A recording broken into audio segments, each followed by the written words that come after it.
C'est bizarre à commencer comme type.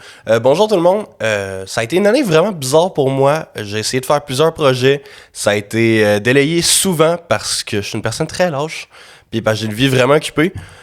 Ça faisait longtemps que je voulais starter un projet, surtout un projet de podcast. On a un studio à l'appartement maintenant avec moi et ma copine Fania Séguin. Vous avez probablement déjà vu dans les épisodes à Guillaume Pelletier ou à Patrick Savard ou à Cédric Gélina. Il y a eu une couple de podcasts qui sont tournés ici. Mais là, c'était le temps que je starte le mien, dans mon propre espace. Fait que voilà, Sombre, c'est un podcast que j'ai commencé en avril. Fait que j'avais l'air un peu différent, le décor était différent, mes cheveux étaient hyper laids, c'est pas grave. Je pense pas que le sujet est encore démodé. Le premier épisode, c'est l'épisode avec Charles Beauchesne, qui est un humoriste que j'adore, que je trouve vraiment inspirant, qui me fait vraiment vibrer. Il parle des sujets que j'aime beaucoup. Puis il va y avoir beaucoup d'autres podcasts comme ça qui vont sortir bientôt. Le podcast s'appelle Sombre. C'est un podcast centré sur ce qui est horreur, paranormal, controverse, complot, les tabous un peu de la société. Fait qu'on parle beaucoup de drogue, on parle beaucoup de sexe, on parle beaucoup d'existentialisme. Les choses que Radio-Can ne parle pas, mettons. Fait que je suis vraiment content de lancer ça dans l'univers. J'espère que vous allez apprécier. Il va y avoir d'autres épisodes qui vont venir bientôt, des plus récents, des plus anciens. Ça va alterner, ça va dépendre du montage qui se passe. Merci beaucoup d'écouter. Puis là-dessus, on se lance sur le premier épisode de Sombre. Je m'appelle P.A. Boily et je suis en quête de réponses.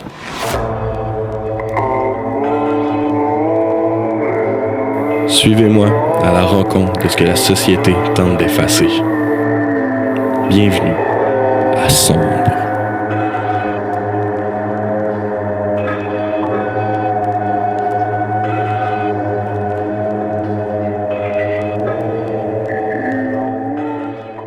Je voulais te féliciter en premier pour le deuxième Olivier pour les pires moments de l'histoire. Merci.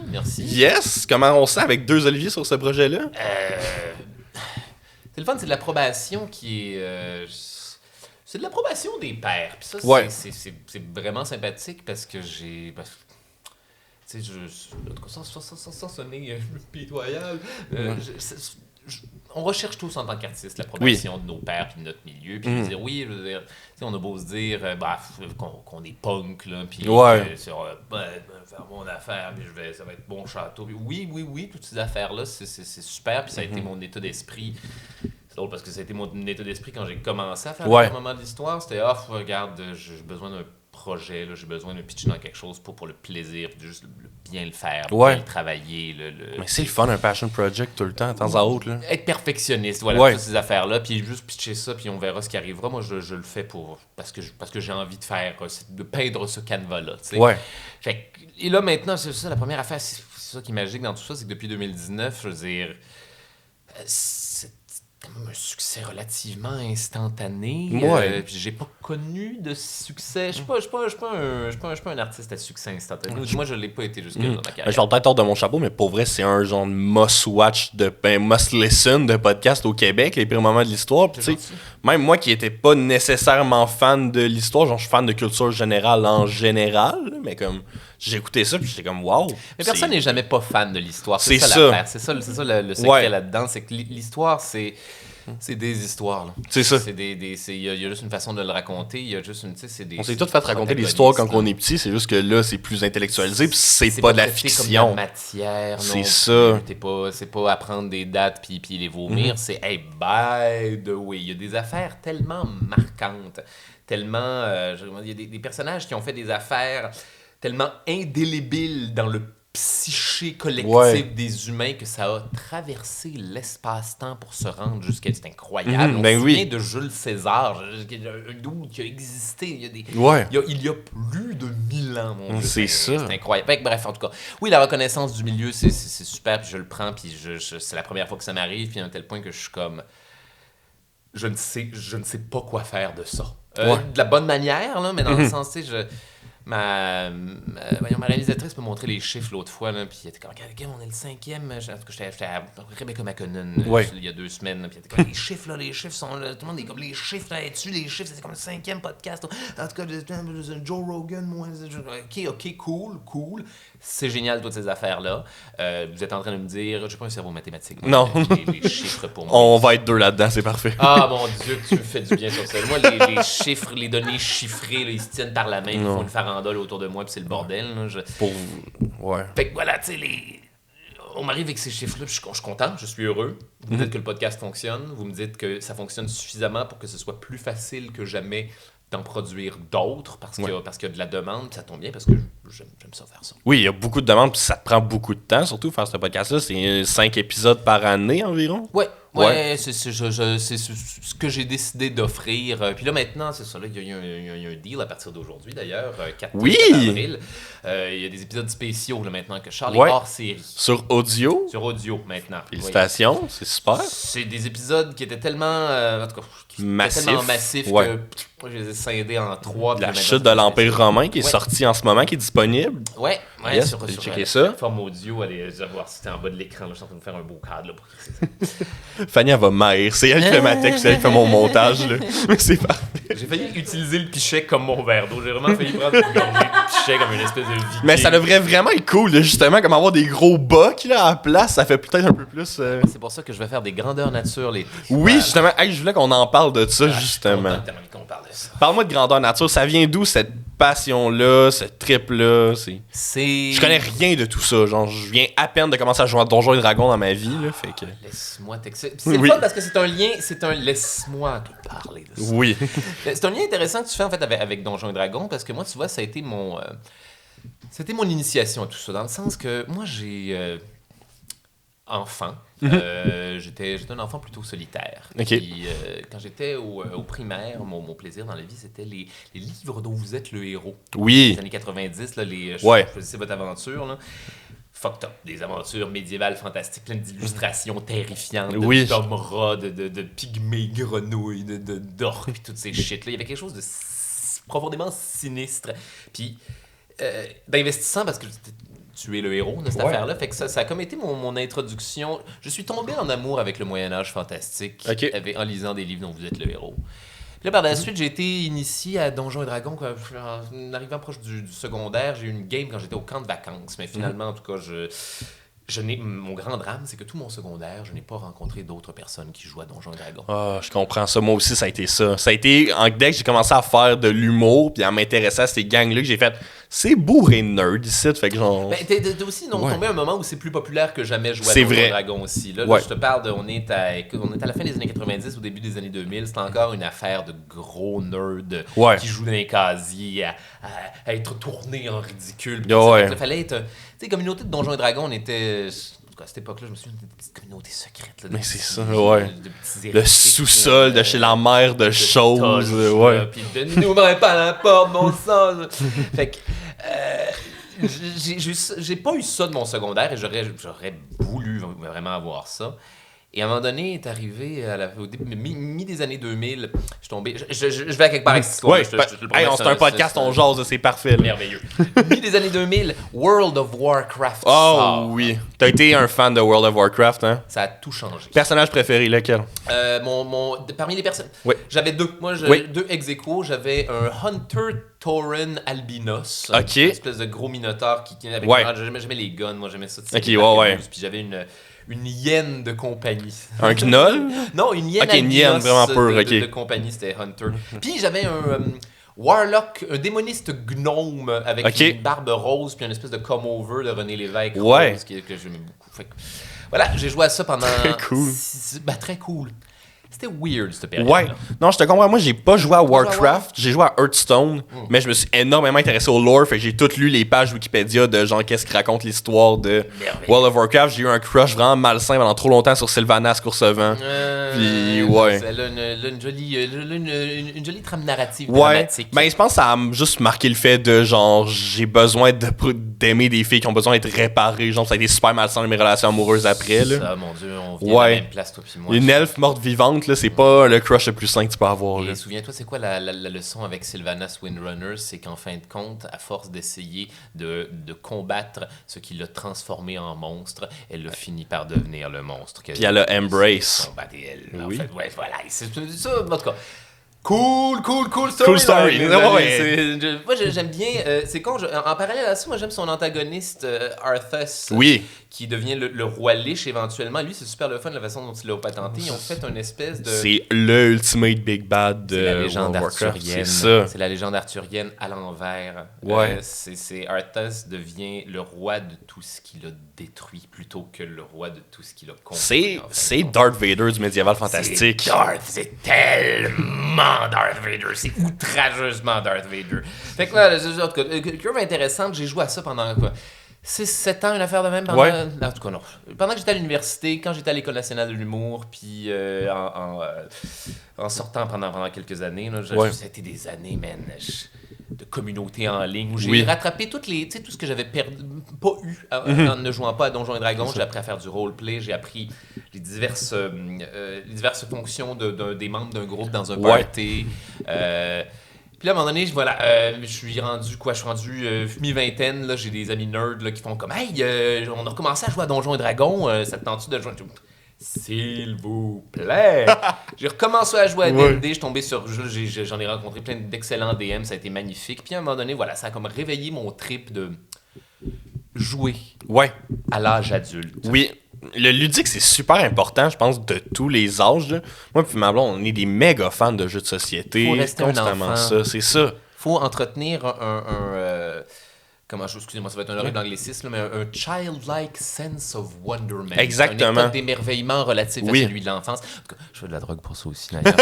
Nous y reviendrons. On s'en reparlera après, absolument. Mais c'est la même affaire qu'on vient s'intoniser à ce moment-là aussi. Et voilà, et là, à un moment donné, hors de nulle part, dans toute cette passion-là de recommencer à jouer à Donjons et Dragons à l'âge adulte, j'ai une amie qui me dit « Hey, je m'en vais, je fais des grandeurs nature, je m'en vais au doucher de Bicoline, ça tente de venir avec moi? » Oui, je vais me faire un costume, je vais faire la totale, je suis perfectionniste quand vient le temps de faire ces affaires-là. Fait que là, voilà, j'y suis allé 1 an, j'ai pogné la piqûre, j'ai jamais arrêté d'y retourner depuis, ça va être... C'est un personnage récurrent ou tu viens chaque année de quoi différent? Yorick le fou. Ah oui, avec ce que tu faisais Yorick et Pierrick autrefois. Là, une espèce j'ai une espèce de bon vieux bouffon du Moyen-Âge. Un saltimbanque. Avec des maquillages en triangle, puis je vais faire... Mes vacances maintenant, c'est d'aller faire exactement la job que je fais dans la vie, mais au Moyen-Âge. C'est incroyable. Et c'est merveilleux parce que c'est le même set de skills, mais sans pression de quoi que ce soit. Tout ce que tu as à faire, c'est t'amuser puis jouer. Puis être entouré d'adultes. C'est ça qui est merveilleux, d'adultes qui aiment tellement jouer, qui sont prêts que leurs vacances, c'est d'aller se déguiser puis jouer au bonhomme pendant c'est incroyable. Mais c'est merveilleux. Moi et Fanny, on a un bucket list justement de Bicoline. Mettons qu'on voudrait y aller un moment, puis là, on a niaisé tous nos amis qui font un peu ça. On a niaisé François Tousignan, genre avec ça aussi. Mais lui, attends, il fait partie du culte depuis longtemps. Ça. C'est ça qui est le fun parce qu'en plus, avec les années, on a commencé à faire venir des amis, des amis de l'humour, des amis de toutes sortes de milieux. Puis là, on est comme rendu avec une belle petite équipe de bowling du Moyen-Âge. Une guilde, telle que l'on les appelle. Puis là, c'est merveilleux. Ça devient des vacances entre amis. Dans les c'est incroyable, c'est parfait. C'est la meilleure affaire. Tant qu'à aller boire à Cancun, aussi bien faire ça. S'il vous plaît, ça va être de l'hydromel pour moi. Fumer mon pote dans une très longue pipe de grenade. C'est malade. Moi, mon but, c'est d'aller à Bicoline, tout peinturé en vert avec des boxeurs orange, puis juste être le gobelin de Bicoline, passer ma fin de semaine avec genre 6 grammes de moche dans le corps, puis aller genre semer la pagaille. Là. Ça va être le genre de choses qui vont être ouvertes, puis il y a toutes sortes... Donc, qu'est-ce que je suis en train de faire? Je suis en train de micromanager ton costume de gobelin. Dans ma tête. S'il te plaît, filme-moi de ça. Ah ouais, juste du make-up vert puis un peigne orange. Attends, il y a toutes sortes de possibilités, mon chum. Là. Laisse-moi te faire découvrir le monde des prosthetics. Oui, j'aimerais ça au bout. Mais moi, mon but, c'est de me faire une armée de gobelins, genre venir plein de chums, puis être comme, gars, vous voulez avoir des vrais méchants, genre du vrai monde à taper dessus, ça va être nous autres. Premièrement, t'as déjà des gobelins sur place engagés, je te le promets. Les gens trippent à faire ce genre de choses. C'est ça l'affaire, c'est que ça devient des vacances d'organisation d'événements de même. Comme, hey, on veut faire une attaque des gobelins. Qui c'est qui a un costume de gobelin? J'ai un costume de... Moi, je suis Spartacus. J'ai un costume de gobelin. Je dis, ok, parfait. Là, tu te ramasses avec 20 personnes motivées là, qui vont toutes se mettre des masses de nez croches de sorcières. Et ça s'organise sur le fly.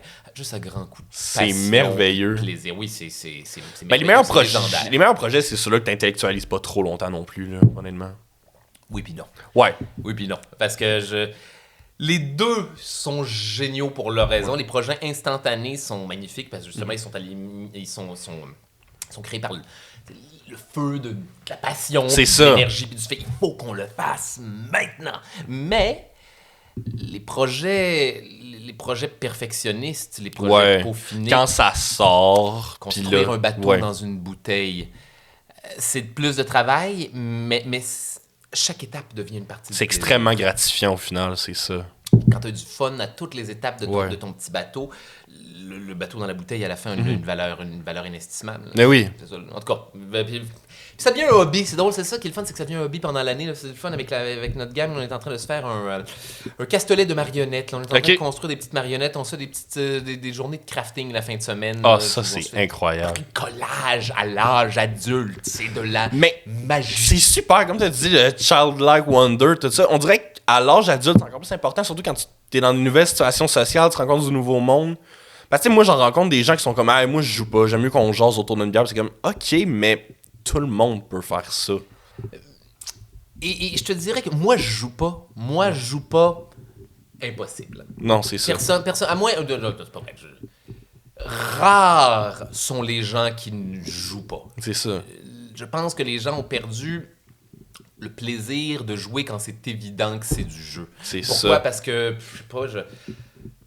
orgueil, par ne pas avoir envie d'être, avoir envie d'être ringard. Il y a beaucoup de choses à assumer quand tu décides, genre, d'avoir le fun que tu veux avoir dans la vie, puis d'être comme, je m'en fous si tout le monde me regarde, moi, c'est ça qui me fait plaisir. Il y a des choses à... Oui. C'est tough être heureux. C'est tough aimer les affaires. C'est pas quelque chose qui est nécessairement valorisé. Ça l'était il y a quelques années. Puis là, on switch. On passe de... Souvent, genre, dans ce qui est populaire, de la construction à la destruction. Il y a des époques où la destruction est populaire. Il y a des époques où, là, tu vois, dans les années 2010, là, la construction est revenue populaire. Puis là, j'imagine que, je sais pas, avec la COVID, je trouve les... Mais juste comme le monde qui se font leur propre, mettons, genre, il y a beaucoup de monde qui commence des nouvelles microbrasseries, du monde qui font pousser leurs plantes à l'intérieur. On est encore dans la construction. C'est ça. L'ennemi de la construction, c'est le cynisme, en fait. Ouais. Puis tu sais, la COVID a amené beaucoup de cynisme dans le cœur des gens, j'ai l'impression, puis beaucoup de frustration. Fait qu'il y a comme... Moi, j'ai senti dans les dernières années un retour à la tendance de la destruction. Tout est de la merde, les réseaux sociaux, c'est de la merde, la TV, c'est de la merde, les spectacles, c'est de la merde, les humoristes, c'est de la merde. Tout est... On veut juste que les choses soient normales. Mais oui, mais créez votre propre normalité, ne détruisez pas. C'est pas dans la destruction que les... Voilà, c'est dans la construction. Voilà. Ouais, c'est ça, mais tu sais, il y a des choses aussi qui se construisent pour d'autres en détruire, puis ainsi de suite. C'est une roue tournante. Construire pour la destruction, ça, c'est paradoxal. Ouais. Construire quelque chose pour détruire. À moins construire une pour... piñata. Ouais, c'est un plaisir qui est 100% basé sur la destruction, j'imagine. Non, c'est pas de... C'est quoi? Je parle de ces affaires-là comme si c'était des réalités absolues. Ouais. Mais tu sais, c'est non. De la vie. Mais non, la vérité, c'est que rien n'est absolu. Ouais. Tu sais, on parle du jeu. Il y a tellement de jeux, même à l'âge adulte, qui sont vraiment simples qu'on fait tout le temps. Tu sais, juste, on a fait des raids de char avec des humoristes. Tu sais, qu'est-ce que tu choisis entre ça, ou genre un fuck, jeu. Marry, Kill. Aller prendre une bière avec ton chum qui dit qu'il joue pas. C'est un jeu pour lui. Ouais. C'est ça qu'il veut. Il veut le jeu de la stimulation conversationnelle. C'est ça. Ou juste dire le qui boit plus. Hey, ça peut être stupide dans même. Ça peut... stupide? Non. Il n'y a pas de saut plaisir. Non, ça c'est vrai. C'est le fun. Bon, mais tu sais, ça peut être stupide dans le sens de simple, genre. Simple n'est pas stupide. C'est vrai. Avis. Je suis très d'accord avec ça. Simple est simple. Et parfois, simple est meilleur. C'est très vrai, ça. Mais d'autres fois, compliqué est meilleur. Fait que... Mais une game de Donjons et Dragons, tu peux la faire super simple, mettons, tu peux la faire aussi extrêmement compliquée avec des layers et genre... L'infinité des possibilités. Moi, bon, un truc que j'ai découvert, d'ailleurs, c'est le fun relatif à ça, c'est le comment dire... D&D minimaliste, c'est-à-dire des quêtes de niveau 1. Redécouvrir le plaisir d'une quête de joueurs très, très, très, très, très bas niveau qui n'ont presque aucun pouvoir, qui combattent des ennemis, en tout cas, farfelus. Une embuscade de 5 gobelins, t'es en charrette, là, c'est parfait. Voilà, des petits kobolds, là, avec des capsules de bière. Là. Bien faite. Bien fait, ça peut être plus fascinant puis plus investissant que la quête la plus le démon Eldritch de la fin de la game. Taber des dragons dans ça. Voilà, c'est mais ça prend un...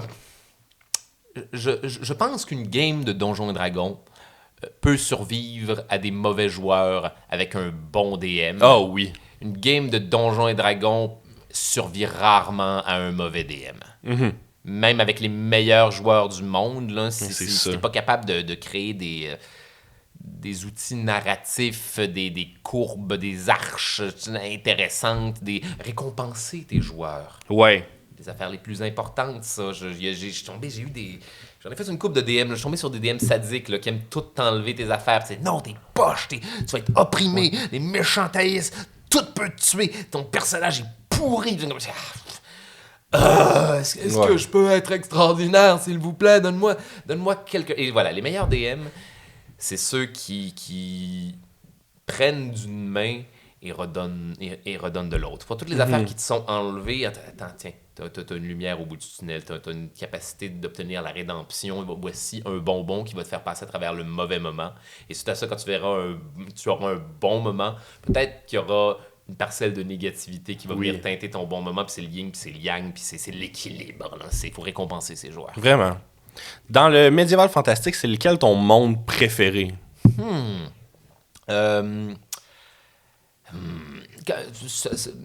Ça dépend où j'en suis là dans ma vie. J'ai trippé sur Warcraft pendant un bout. Mais tu vois, Warcraft a posteriori, c'était une excellente introduction dans tout ça. C'est pas, comment dire... A posteriori, c'est un univers un petit peu générique avec des... Ouais, c'est vrai. Tu peux rentrer un peu tout Crowbar. C'est super technologique par bout aussi, Warcraft. Et des grosses armures cartoonesques un peu par rapport, tout est un peu funky. Puis cool, génial. Je pense que c'est ça que j'ai aimé, moi, au travers de Warcraft, parce que j'avais commencé par, mettons, tu sais, Game of Thrones commençait à sortir quand je commençais à m'intéresser à Warcraft.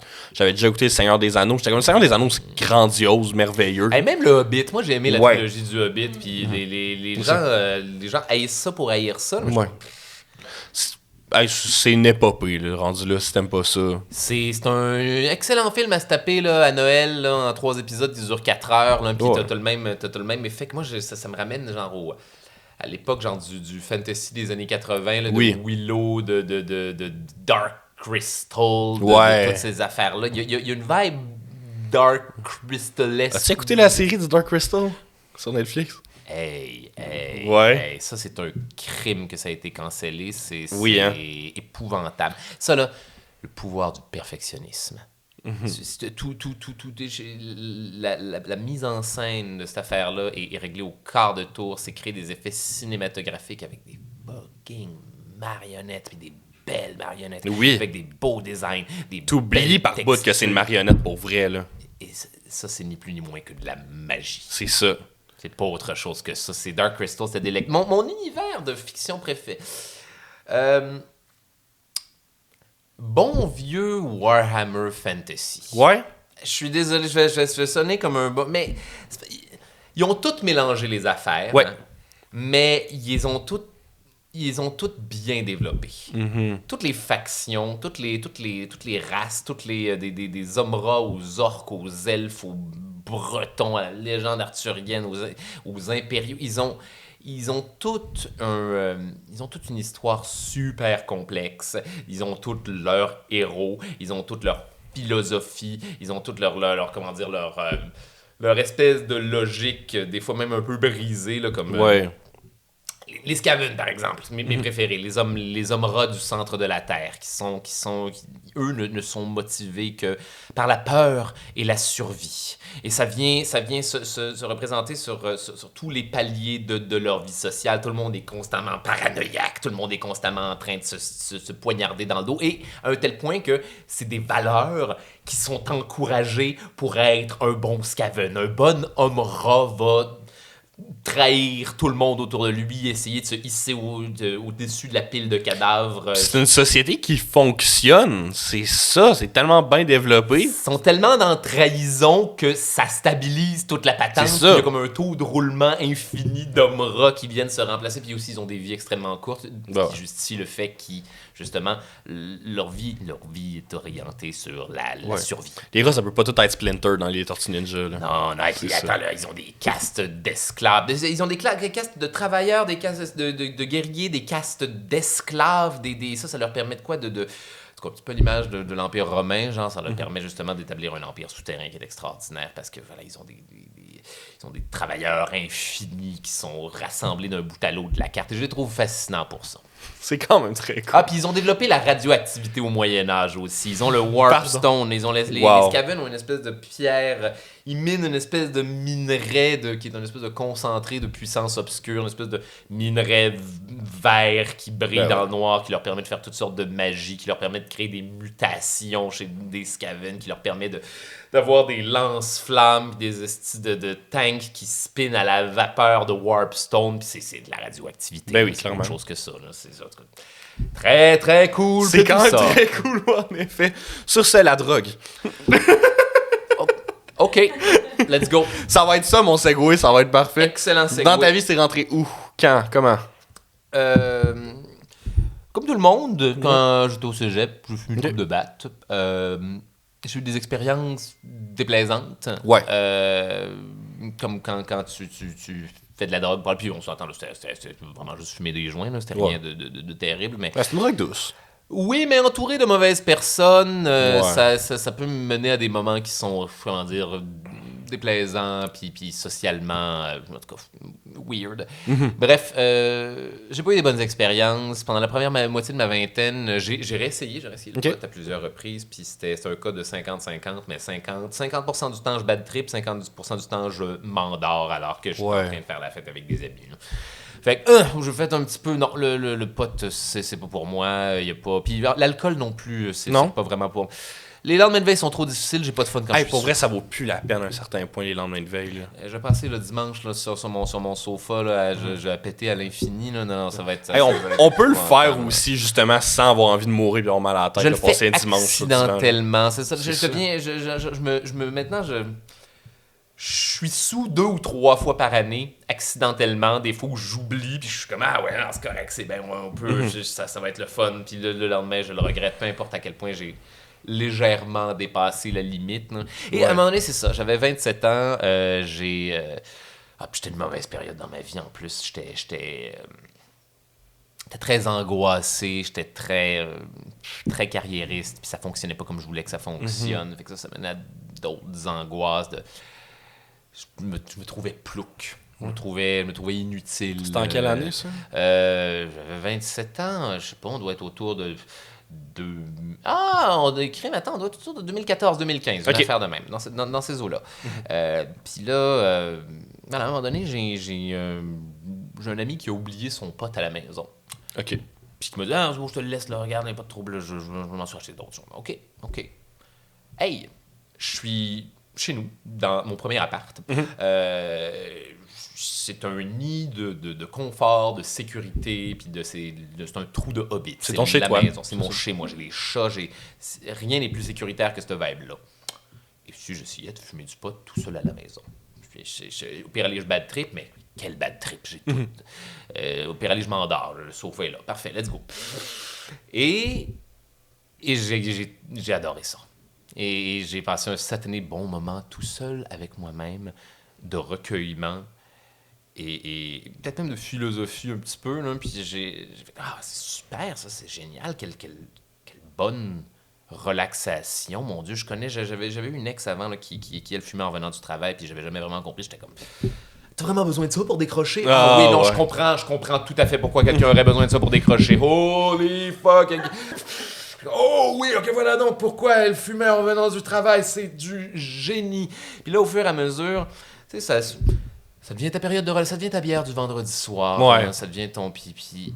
Puis j'ai continué à fumer tout seul aussi. Fait que ça fait que, tu sais, ça mène à plus d'introspection, ça mène à plus de moments de recueillement tout seul avec soi-même, puis d'apprendre à mieux se comprendre. Puis, waouh! Pourquoi je suis stressé dans la vie? Qu'est-ce qui fait que... Là, c'est le fun, j'ai trouvé un joli moyen pour décrocher, mais c'est aussi un joli moyen pour réfléchir à c'est quoi les raisons que... Pourquoi suis-je malheureux dans la vie? Mm-hmm. Et là, j'en viens à réfléchir que, non, mais c'est parce que je me mets trop de pression au travail, c'est parce que je veux réussir. Mais c'est quoi réussir? Puis ça fonctionne pas comme je veux, puis là, je suis en train de mettre mon bonheur entre les mains d'éléments que je ne contrôle pas. Ouais. OK, d'accord, cool. Qu'est-ce que je contrôle? Qu'est-ce que je contrôle ce que je fais, je contrôle mon degré de perfectionnisme, je contrôle la passion, je contrôle le fait d'avoir du plaisir dans toutes les étapes de la vie. Et ça m'a appris à vivre le moment présent, avoir du plaisir à toutes les étapes de la vie. Les mauvaises sont là pour t'apprendre quelque chose. Même les étapes désagréables dans une vie sont juste là pour que les moments qui t'es heureux brillent davantage. Ouais. Tout est un cycle, il faut aller mal pour bien aller, puis il faut bien aller pour aller mal, puis j'embrace toutes C'est comme ces une sorte choses. d'anti-fatalisme en quelque sorte. Ben, hey, réalises-tu à quel point on est chanceux d'exister en Ouais. ce moment, toi puis moi, d'avoir une conscience. C'est complètement À l'échelle fucked up. cosmique, c'est À incroyable. l'échelle cosmique, c'est incroyable. On est un infinitésimal clin d'œil de conscience dans un univers infini qui va lui-même s'éteindre un jour. Les galaxies ont une date de péremption et éventuellement, on va revenir au stade genre de matière noire et de vide absolu qui a donné naissance au Big Bang. Incroyable. Fait que là, vous êtes en train de me dire que je suis ça, là, j'incarne ça là, dans l'univers. Là, je suis un clin d'œil de l'univers qui s'observe lui-même exister. Parfait, c'est beau. La ride, c'est juste de regarder puis d'avoir du plaisir. La ride, c'est juste d'apprécier toute la beauté du monde puis du chemin que c'est qu'être en vie. Merveilleux, c'est super. Maintenant, je peux mourir n'importe quand et c'est superbe. La ride aurait été merveilleuse. Et chaque jour, la ride est un peu plus merveilleuse. Dans le fond, c'est être un clin d'œil, puis juste dire, parfait, je vais en être tout qu'un clin d'œil, parce que c'est mieux que d'être rien du tout faire overall. toutes les expériences, je vais voir toutes les affaires, je vais absorber toutes les couleurs, je vais m'enfuir dans mon imaginaire, je vais être un homo sapiens qui crée des affaires, qui donne lui-même naissance à ses propres univers. Fait que voilà, une chose emmène à une autre. À un moment donné, je suis en GN, on propose des champignons magiques et ça, c'est l'autre expérience. Fait que la première fois que t'as fait des champignons dans un grandeur nature, Ah ouais, déguisé au Moyen-Âge. Et ça a été un merveilleux trip. Ça a été un trip légèrement hallucinogène, mais quand même soft pour la première fois. Tu sais, tu le sais, là, les shrooms, c'est une drogue de double take. Là. C'est une drogue de... Ok, non. C'est des griffes? Ah non, c'est beau, c'est juste des branches d'arbres. Ah, c'est quoi ce tombe-là? Non, c'est juste non, c'est un buisson. En quoi est fait le sol? À un moment donné, j'ai eu une hallucination. Il y avait des roches autour du feu. Il y avait un feu, puis il y avait comme une espèce de cercle de roches autour. Je pensais que c'était du monde en sleeping bag qui dormait en triangle autour du feu. Puis j'étais comme... Mon Dieu, ces gens-là dorment vraiment près du brasier. est-ce que ça, c'est légèrement hallucinogène? Là, après ça, je me rapproche. Ah non, c'est beau, c'est juste des roches. J'en étais que des roches, finalement. Je sais. Et voilà, les champignons magiques, rapidement, c'est devenu le même plaisir contemplatif que fumer du weed, mais une petite coche additionnelle. Ben, c'est ça, mais comme... Tu sais, le weed est au buveur d'alcool, ce que le moche est au fumeur de weed, j'ai l'impression. D'une certaine façon, puis je te rajouterais qu'il y a une autre étape après ça, il y a le buveur juste en haut des champignons magiques. Le buveur qui est comme, en tout cas, du super champignon magique. C'est ça, moi j'en ai fait une fois, puis ça reste sacré dans ma mémoire, puis j'en fais plus, ça va être ma shot, là. Moi, en tout cas, pas tout le temps. Non. Je préfère les bons vieux shrooms sont merveilleux, ils font mais une fois de temps. C'est parce que champignons magiques, c'est une drogue qui est basée sur le focus. Ouais. C'est ce sur quoi tu focuses va se mettre à interagir, le buveur, ça focus tout. Là, tout est le mur, le micro. T'es pas obligé de faire le focus toi-même, ton cerveau fait tout en même temps. Fait que là, ça devient sauvage, ça devient wild. Mais t'es comme un roi assis au bout d'une table de sensations qui t'est servi, t'es comme en direct, là. Les tentacules. Puis là, tu te regardes, tu te croises dans le miroir, je suis si laid. Mais moi, j'aime la ride de maison hantée. Ouais. J'aime la ride de tu sais, OK. Oui. Back up. Je reviens aux champignons magiques. Oui. Moi, une des affaires que j'aime à propos de cette affaire-là, c'est que ça te force à faire un lavement émotionnel. Oui. Tous tes démons vont surgir pendant ta soirée d'une façon ou d'une autre. Toutes les affaires qui t'énervent, qui te procurent du déplaisir vont venir se manifester. Parce qu'elles vont briller plus intensément que jamais. C'est ça que les champignons magiques font. C'est les affaires que tu trouves le fun. Tu le sais, puis tu le sais pourquoi. Les affaires que tu trouves pas le fun, tu comprends Ouais. pourquoi. Tu sens les énergies. Je suis comme, je suis pas sûr, cette personne-là. Puis le lendemain, t'as recroisé, t'es comme, ah oui, bien sûr, cette personne était terrible, grand Ah oui, Dieu. tu sais, moi, je suis une personne qui fait beaucoup d'évitement dans ma vie, puis comme on dirait que les champignons font en sorte que je peux plus le faire à cause de ça. Parce que là, genre, je me le fais feeder, là, que je le veuille ou non, là, c'est ça. Tu sais, moi, je suis un genre de...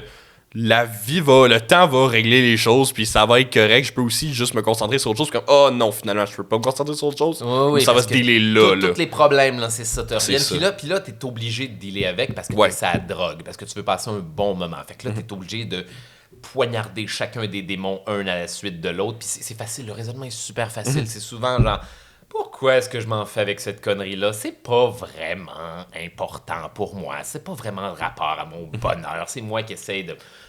qui me suis emprisonné dans un piège personnel avec cette affaire-là. J'ai pas besoin de ça. J'ai pas besoin de ça. Tiens, démon, tiens. Puis là, il reste le plaisir.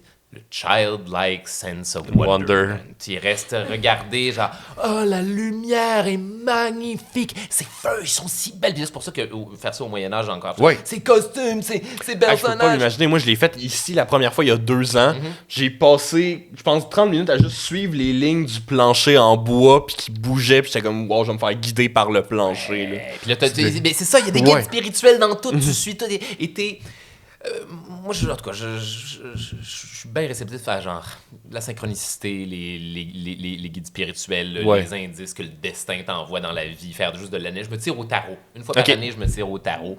C'est de l'analyse. Ouais. C'est pas vraiment de la magie, c'est voir ce qui se passe dans ta vie sous un spectre qui t'oblige à les confronter. Ouais. Les cartes te disent, il se passe ça pour ça dans ta vie. Il se passe tout ça pour moi? Ouais, d'une certaine façon, effectivement. Peut-être que cette affaire-là, toutes les possibilités, c'est ça.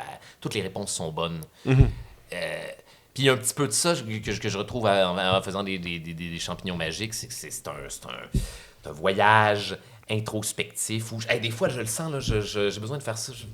J'aime bien ça, faire ça aux 2-3 mois, là, quand j'ai accumulé là, du stress, là, de la Ouais. job. Là, puis je le sais parce que mon corps shake. OK. Quand le buzz commence à embarquer là, dans les 10, 15, 20 premières minutes, là, Ah ouais. je suis électrisé. Et ça, c'est quoi? Ça, c'est toute la tension accumulée. C'est toutes les affaires, tous les fardeaux sous-jacents que j'avais enterrés à l'intérieur de moi, là, qui étaient tight, là, momifiés à l'intérieur de moi, là, se transforment en poussière, viennent être libérés. Je purge toutes les affaires qui me stressaient. Et après ça, c'est parti pour 3 heures de... Là, je Ouais. deviens un voyageur dans l'univers. J'ai une grosse bulle quand je suis sur les champignons magiques. J'aime ça. Juste être en pitch, puis observer les affaires, puis trouver les trucs merveilleux, aller fumer d'infinies cigarettes en regardant le paysage. Le dernier que j'ai fait, j'étais dans un chalet, c'était magnifique. Wow. Il y avait, en tout cas, petite neige avec une petite lanterne isolée qui brillait tout seul dans la froideur nocturne. Le ciel était bleu. J'ai jamais vu une nuit aussi fucking bleue de toute ma putain de vie. Il y avait des petites espèces de petites antennes sur les montagnes avec des petits flashers. Puis, en OK. tout cas, Des paraboliques, quoi. des paraboliques. Même ça, c'était merveilleux. Même ça, c'était joli dans le paysage. Ça créait des silhouettes sur les montagnes. Voilà. C'est Ça quand permet même d'apprécier vraiment cette incroyable. affaire-là. Je sais pas pour toi, mais moi, j'aime l'après-buzz aussi, de champignons. La longue descente. Ouais. La longue descente quand t'es comme, OK, c'est plus aussi C'est wild ça. que ça l'était. Là, c'est le moment de se recatalyser ça Ouais. avec un petit joint, par contre. Là. Moi, je fais énormément de bouffe quand je suis rendu là. Je deviens une ménagère exceptionnelle. Ah, Là. t'es ce genre de personne-là. Hein. Ouais. Il y a deux personnalités là-dessus. Il y a les gens qui mangent rien, puis les gens qui ont faim. Ouais. Maintenant. Et malheureusement, moi, moi c'est une tisane. Ouais. Une tisane quand je fais des shrooms, puis je vais pas manger avant le lendemain. Puis Ah non, mais moi, je le fais social. J'étais avec d'autres personnes, je cuisine pour eux. je le sais, mes amis, c'est ça aussi. Là, c'est ça, ils sont tous comme, ça t'a pas faim, moi, ça me donne faim. Ils sont en train de pelleter des patates pilées. Là, je suis comme, non, excusez, je suis encore en train de me remettre de l'intoxication alimentaire, Ouais. du puissant hallucinogène que je viens de consommer. Là, ils s'envoient là, de la salade de patates, là, comme jamais, avec la grosse maillot. Oh mon Dieu! Non, s'il vous plaît, non. Non, moi, c'est du thé puis des cigarettes. Yeah. Un petit Gatorade aussi pour le fun. Ouais, non, ça fait du bien. Juste une coupe d'électrolytes après ça. Là. Ouais. Hydratez-vous quand vous faites des champignons magiques, c'est super Mais hydratez-vous quand on fait de la drogue en général. Là. Ouais. This guy. Non, il a pas aucune drogue que genre je pense dans ma tête, je suis comme non, un petit verre d'eau ça peut pas faire de tort jamais. Là. Non, ouais, surtout moi, je suis un grinceux. Là. Je suis un... Ouais. Non, crissez-moi de l'eau. De la gomme aussi pour pas avoir mal au manche. Quoi. Ouais. En tout cas. Ben moi, ça me faisait l'AMD, ça avec là. des drogues plus dures, mettons, dans mon époque vraiment trop wild de comme Tu fais de l'AMD? 18. Non, ouais, j'en ai fait, ça c'est pas nice. Genre de. C'est un comme- pacte avec le diable en C'est ça. Moi, je me suis fait péter mes lumières de chasse AMD. Ah. Ouais, par un autre gars qui était sa AMD, puis j'ai juste fait comme, alright, c'est ça qui s'est passé. Puis après ça, le Mauvaise lendemain, il fallait que expérience. j'aille porter mes parents à l'aéroport en prenant leur En voiture. lendemain de MD. Oui. Je l'ai fait. Puis genre, j'étais tout seul avec mon chien dans le char. Puis j'ai juste resté dans le parking de l'aéroport. Puis j'ai pleuré ma vie. Puis j'étais comme, je peux pas vivre ça une autre fois, là. Je comprends Oui. tout à fait ce que tu me dis. Mon dernier lendemain de MD, 2020. Ah, 2020, ok. 2020, ouais, ça fait. Écoute, je pense que j'ai jamais été dysfonctionnel de mal à la tête. Ok. J'ai déjà eu mal à la tête, mais généralement, le lendemain de MD, je veux dire, fume un peu de weed, je passe la journée en robe de chambre, prépare-toi une journée pour t'en remettre, puis tout le monde C'est est ça. content. Là, j'étais sur mon sofa avec une migraine, là, la lumière faisait mal, c'était terrible. J'ai appris que tu pouvais aller à la pharmacie puis te Ouais. pogner une affaire qui rétablit ta sérotonine Ok. et annule les effets du lendemain de veille de MDMA. Tu peux pas me dire ça, là. Je l'ai pas essayé, Ok. mais on m'a dit que ça existe. L'option est là. Un jour, quand j'en Ouais. referai, je le testerai, je serai bien curieux. Mais c'est ça l'affaire avec l'AMD, non. Faites pas plus d'une ou deux fois par année. Non, c'est ça, ça te brûle littéralement, là. Et testez votre drogue au fentanyl, les amis. Je Ouais. ne déconne pas. Ah, c'est ici, ok, c'est ça. Excusez-moi, Ouais, je ça, suis en train de ça parler à vient, c'est pas l'appareil photo. là. Et écoutez-moi bien, les amis. Testez votre drogue au fentanyl, les amis. Si vous Oui. avez à en faire, je ne veux pas encourager qui que ce soit à faire des Ben là, dans affaires, les mais- festivals, j'ai reçu hier Coralie Lapierre. Il me parlait de ça. Justement, dans les festivals, à cette heure, il y a ça dans certains endroits, juste Tu une peux les acheter, tu station peux de t'acheter des testage. tests pour ça. Là, puis, Ouais. puis c'est... Ça, c'est ma copine qui s'occupe de ça dans Ok. notre couple. Puis elle teste toutes les affaires. Puis hey, on est tombé sur des batchs de trucs qui auraient été très, très, très bad à consommer. Oh, non. Qui auraient été... Mais tester vos affaires, c'est un des risques du métier. Ouais. C'est un jeu, c'est le fun, mais c'est un jeu qui peut être dangereux. Faites-le C'est responsable. la drogue, c'est beaucoup justement comme l'emprise du moment, que c'est comme, ah ouais, let's go, on le fait, mais C'est un voyage, puis c'est le fun, puis c'est hey, super. un mais- trip planifié, là, ça vaut la peine. Là. Juste une fin de semaine, tu dis, ça va être ma fin de semaine, moche. Ça va être ça, là, oui. Puis c'est pour ça, mais tu vois, c'est pour ça que j'encourage, excuse-moi, là, je deviens un parental advisory, là, mais Non, vas-y, vas-y. je veux pas faire la promotion de la consommation irresponsable par-dessus tout. C'est super le fun de faire de la drogue récréative, Ouais. sauf que il faut faire ça de façon sécuritaire C'est parce ça. que ça peut devenir très, très, très, très dangereux. Et si j'avais Puis ça envie peut avoir de- des répercussions sur ta vie en général. là. Absolument. Puis ça suffit d'une erreur, suffit de tomber sur une batch de shit qui est pas bonne pour toi, puis t'es scrappé à jamais. fini, puis ouais. Ah, puis attendez que votre lobe frontal soit complètement développé, OK? Mi-vingtaine and up. Parce qu'après ça fait faire de la paranoïa. Excuse-moi. Sorry, les amis. Là, c'est correct. T'as Ouais. l'air d'avoir très, très bien tourné en fin de Ouais, ben merci, j'apprécie, là, mais tu sais, c'est ça. Moi, c'est pas quelque chose de très fréquent. Là. Moi, ça va être genre une fois par année avec un bon ami, on parle de cinéma pendant 6 heures au Parc La Fontaine. Ça va être ça, là. C'est fantastique pour cette raison-là. ouais. Mais et je suggère les champignons magiques. Parce Oui. qu'au moins, Naturel. c'est naturel. Naturel. C'est naturel et... En tout cas, as-tu vu Mysterious Fungi sur Netflix, le Oui! documentaire sur les champignons? Ça explique tout, Incroyable. tout ce qu'il y a à comprendre. là. Ils sont beaux, les documentaires Netflix. Hein? Ils sont léchés. Là. Les Ouais. documentaires animaliers de David Attenborough, là, moi, Oh, c'est un ouais. de mes petits plaisirs. Là. Mes petits plaisirs de stoner, là, voir des animaux faire des affaires. Je me rappelle pas du documentaire aussi qui parlait de la vie dans l'espace, de genre spéculation, de qu'est-ce qui se passe sur d'autres planètes. Là. C'est Otherworlds, une affaire. En tout cas, il est sur Netflix. Ouais. Ils théorisent 3 divers types d'environnements extraterrestres et quelles sont les créatures qui vivraient dans ces Ouais. environnements-là. Fucking Le intéressant. dernier, il m'a fuck up. Là, C'est puis lequel le j'étais dernier? prêt. Ah, c'est les quand systèmes ouais, nerveux. C'est là, devenu juste, c'est ça, un système nerveux avec une sentience, puis c'est des blocs, puis c'est toutes des blocs de machines. on devient genre Ouais. des disques C'est durs ça. de système nerveux. Puis dès là. que la planète meurt, ils vont en reconquérir un autre en faisant fondre la palotte glaciaire pour avoir l'oxygène. Puis... C'est ça, c'est le bout où je trouve que l'infinitésimal clin d'œil de conscience dans l'univers est peut-être arrivé à son comble. à Ouais, mon c'est humble ça. avis, là. En tout cas, je C'est trouve absolument dystopique, ça. Là, quel c'est- plaisir vous tirez à être des systèmes nerveux dans C'est des ça. fioles, là. Mais tu sais, moi j'aimais les heptagones, là, espèce Oui. d'araignées heptagonales. Ouais, dans la planète, c'est à moitié complètement sombre, l'autre moitié complètement désertique. Là. Ouais, Ouais, puis là, ils évoluent, mais sur un même frame, mais avec des features différents. En tout cas, c'est super intéressant. Bref, les champignons magiques, c'est un organisme, c'est une collaboration avec un organisme. Le champignon magique, de par le mycélium, je pense que c'est comme ça qu'on appelle ça, ce qui est l'espèce de... En tout cas, l'espèce de système nerveux du champignon magique ça, là, ouais. qui se parce que le champignon c'est le fruit j'en suis encore adressé à l'appareil photo. C'est le fruit et en dessous tu as le mycélium qui est tout le système de racines du champignon qui devient le réseau de communication de la forêt. Le champignon on théorise que les humains auraient appris à parler, à communiquer avec des sons après un trip de champignons magiques. C'est ça aussi qui a causé les rêves chez l'humain. Le champignon magique. Oui, bien sûr que c'est ça qui a causé les rêves. Le champignon est un organisme de communication. Et là, je vais sonner comme un esti de sorcier mystique avec ces affaires-là. S'il te plaît, c'est le but du podcast. Le trip de moche, c'est ça. C'est communiquer avec un champignon à l'intérieur de toi. C'est un champignon qui te fait découvrir des affaires sur toi-même. C'est une symbiose. C'est une symbiose entre deux organismes et c'est un des trips les plus safe. C'est un des trips les plus fun. Faites-le avec des amis, puis des gens que vous avez confiance. Puis un trip sitter la première fois, c'est toujours une bonne idée. Quelqu'un qui en a déjà fait, qui a déjà fait la ride. Ouais. Mais c'est ça. Parce qu'il y a des démons qui vont ressortir. Ouais, c'est ça. Moi, je l'ai fait avec ma copine qui a peur d'être malade de base. Puis c'est le fun avec le moche parce qu'il y a une sortie de secours. Ça va pas bien. Fini.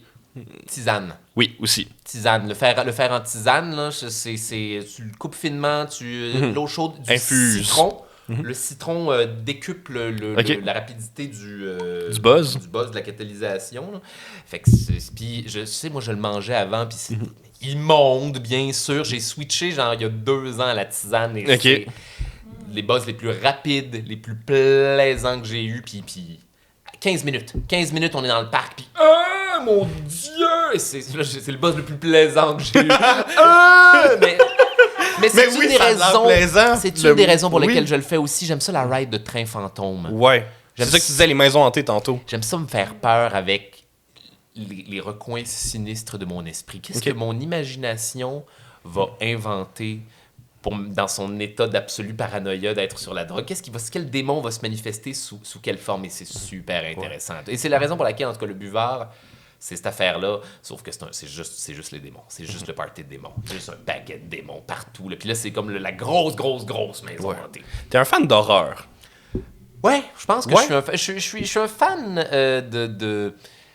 d'horreur, d'une certaine façon. Je pense que je suis un fan d'esthétique gothique. Ouais. Mais gothique dans le sens de goth, dans le sens de comme les manoirs. Ce qui est sombre au final, comme l'architecture gothique. Comme Tim Burton un peu. Médiéval plus. J'aime le Moyen-Âge. Ouais. J'aime toutes ces shit-là. Moi, je suis un fan d'affaires sombres, j'imagine. J'aime mon grit, j'aime mes histoires dramatiques. Ouais. Par quel média, en quelque sorte, quelle forme tu consommes ça, à peu près, de l'horreur? Moi, je suis un gars de cinéma. Ouais. Je suis un gars d'écouter des affaires chez nous. Je me fais mon propre petit cinéma. C'est quoi ton ultimate horreur film? Ma phrase avait aucun sens, mais yes. Ultime film d'horreur, est-ce que tu veux dire celui que j'ai préféré ou celui qui m'a fait le plus peur? Les deux, allons-y pour ça. OK. Un des derniers films d'horreur qui m'a bien fait peur, c'est The Descent.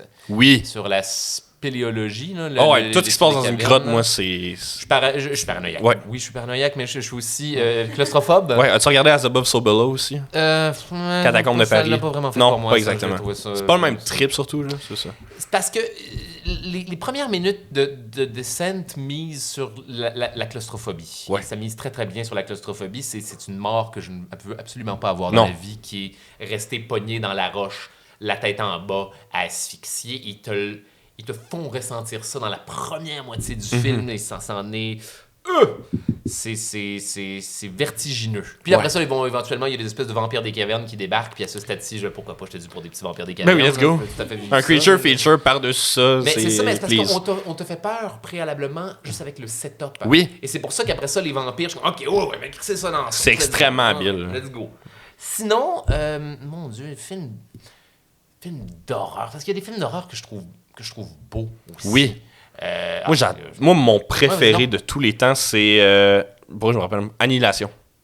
Qu'est-ce que c'est? C'est avec Nathalie Portman. Oui, Nathalie Portman, c'est ça.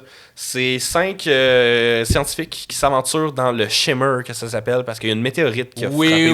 Oui, avec Oscar Isaac. Puis là, Oui. ça se finit que genre l'extraterrestre prend une espèce de forme. C'est ça, il n'y a aucune question qui est répondue, puis j'adore ça. C'est justement, c'est go in for the ride. Ouais. Tu vois, ma copine me l'a fait écouter. C'est un de ses préférés. J'étais comme, OK. Ouais, on va voir qu'est-ce qui se passe. Rendu à la fin, j'étais... C'est ça. Qu'est-ce que vous êtes? Espèce d'humanoïde dans le miroir. Parce qu'il est pas effrayant, le film. Il n'y a pas de screamer ou peu importe. Il n'y a pas de genre... ça y est, t'as peur. Mais c'est vraiment ça. C'est l'ambiance, c'est la ride. C'est cosmique. J'adore ce qui est cosmique. Et on n'a pas énormément exploité l'horreur cosmique au cinéma. Je sais pas c'est quoi l'affaire avec la succession de H.P. Lovecraft, mais zéro Colors film. Out of Space, avec Nicolas Cage, qui est sorti, qui est une nouvelle de H.P. Lovecraft. OK. Sorti, je pense, 2019, 2020 même. Ah ouais? Ouais. De Color from Space, oui, OK. Oui. Très bon. Mais pourquoi on n'a pas fait de film de Mountains of Madness? Pourquoi est-ce qu'on n'a pas fait de film de Call of Cthulhu? C'est pas assez populaire? C'est l'une des premières affaires que t'apprends quasiment en horreur, c'est ça. Guillermo del Toro était censé...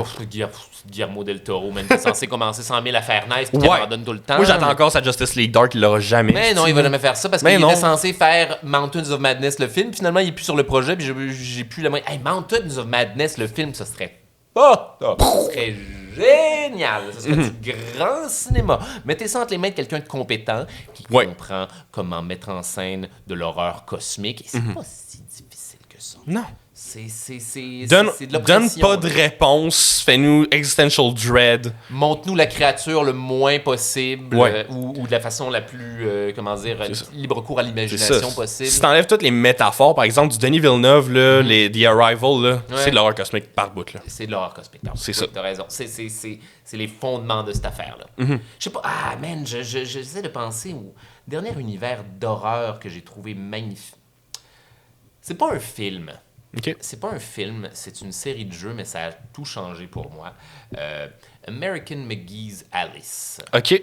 Alice au Pays des Merveilles de American McGee. Ce qui s'est passé, c'est qu'à un moment donné, dans les années 2000, c'est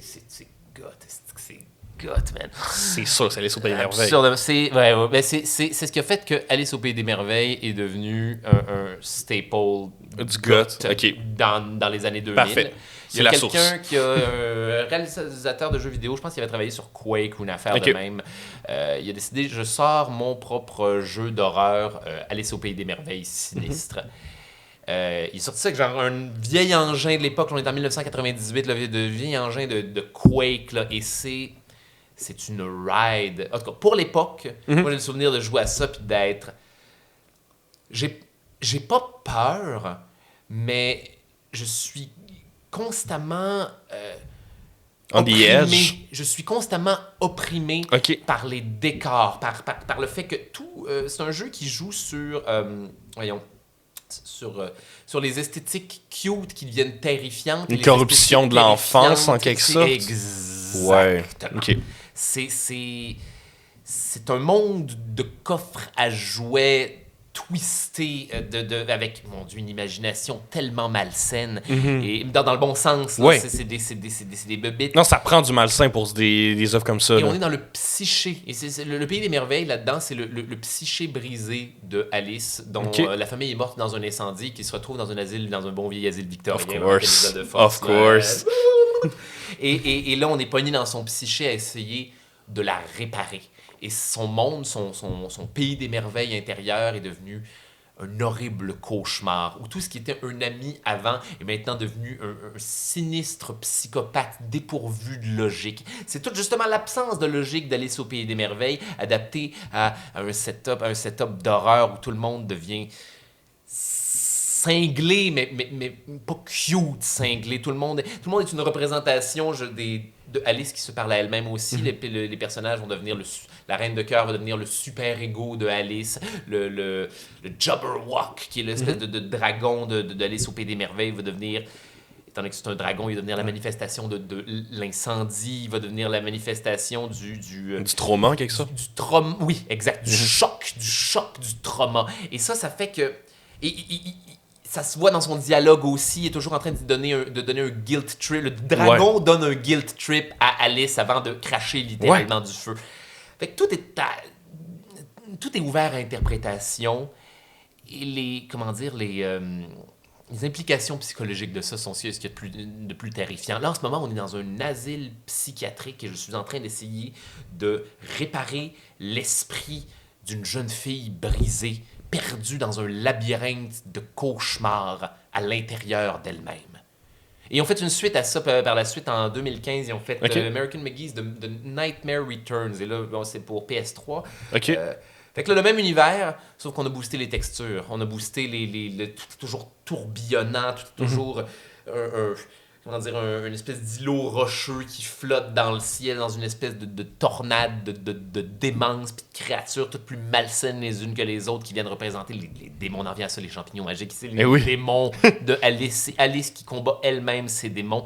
Et ça a influencé mon univers onirique et visuel jusqu'à la fin de ma vie.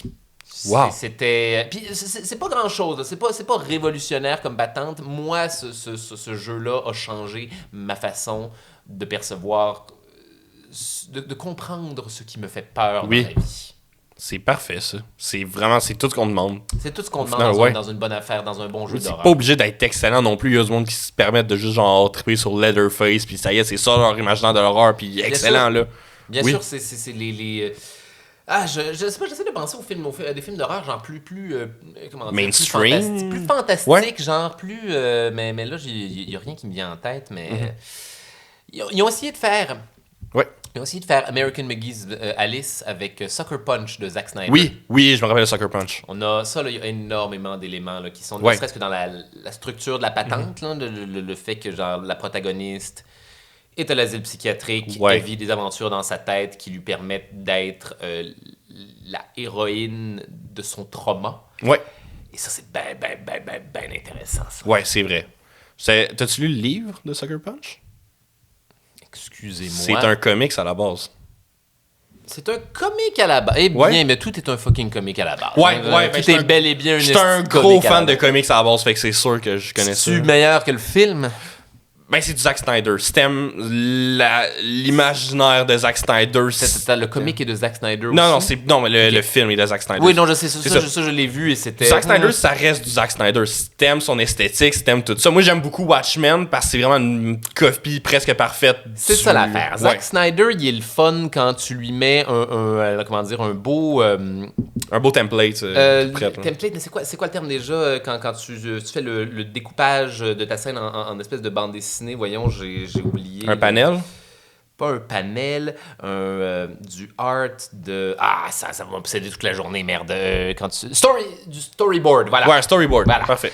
Quand tu donnes à Zack Snyder une BD comme 300 de Frank Miller ou Watchmen...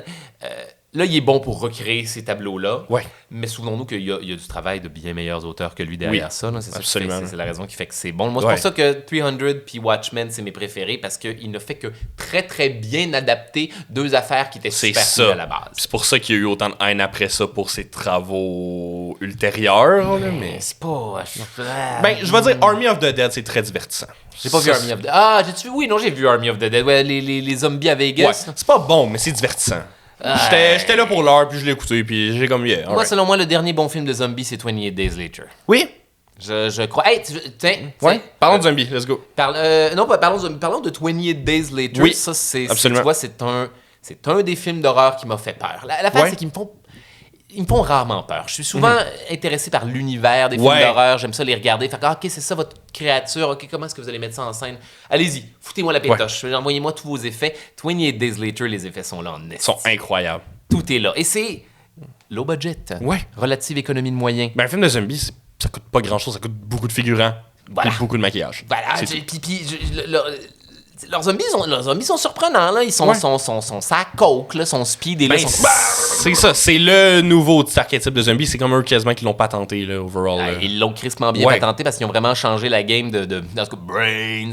Ouais, ok, j'imagine, là, mais Non, vous êtes lent, je peux me sauver de vous en marchant, là, les amis. As-tu aimé Train to Busan? Qu'est-ce que c'est? C'est un film de zombies coréen. Moi, c'est mon film de zombies préféré. Ils sont dans un train. Film de zombies dans un train. Ben, shoot-moi ça, vas-y. J'adore les films de zombies, mais il faut que tu me réinventes un peu la formule. Oui, bien sûr. C'est ça. Fait que là, tu me donnes un film de zombies dans un huis clos, de genre que tu peux pas bouger plus que t'es enfermé dans le train. Puis là, c'est un groupe de survivants qui doivent passer au travers des wagons et des wagons de zombies pour aller en sauver d'autres au milieu. Puis tu sais, c'est le classique de zombies de tout le monde meurt l'un après l'autre. Oui, sauf qu'on te met les zombies dans un autre mais mélange-moi 3 histoires d'amour au travers de ça, une histoire de famille, des trahisons en veux-tu, en v'là, un commentaire sur le capitalisme, t'as tout là-dedans. Là. C'est incroyable. Puis pour vrai, les zombies les plus terrifiants que j'ai vus de ma vie. Ouais? Ils sont bloodshot, ils sont sanglants. Puis tu sais, tu aimes le blablabla, tout ça, c'est les plus ça que j'ai vu de ma vie. Les Asiatiques sont bons pour faire des créatures de même. Ils sont bons dans les fantômes pis dans les zombies. C'est ça. Mon commentaire sur l'art coréen en tant que tel, c'est que toutes les performances sont tout le temps là. Mais pour un film de zombies, ça joue que en leur faveur.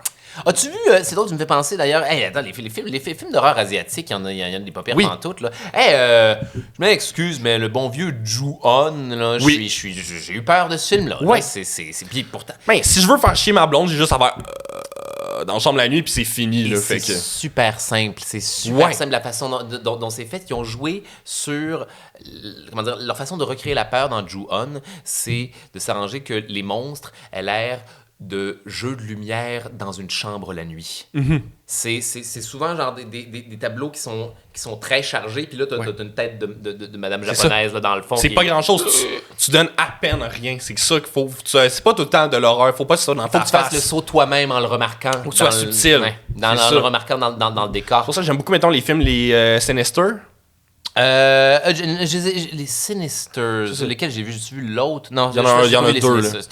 Mais c'est ça, mais tu sais, moi, c'est le genre d'affaire de pas très bon, mais c'est un genre de coup de cœur de pareil, de comme tu me le donnes pas tout, mais l'ambiance est là, l'ombre est là. Je le mélange avec Insidious. Insidious, non, j'aime pas tant les Insidious par contre. Insidious, c'est celui avec genre l'au-delà qui voyage. Non, ça c'est Sinister, les enfants qui tuent. Ah, j'ai vu Sinister, j'ai vu le premier Sinister avec les. Voyons, le kid qui scie la branche d'arbre au début avec la famille qui se penche. J'ai vu le premier Sinister. C'est ça.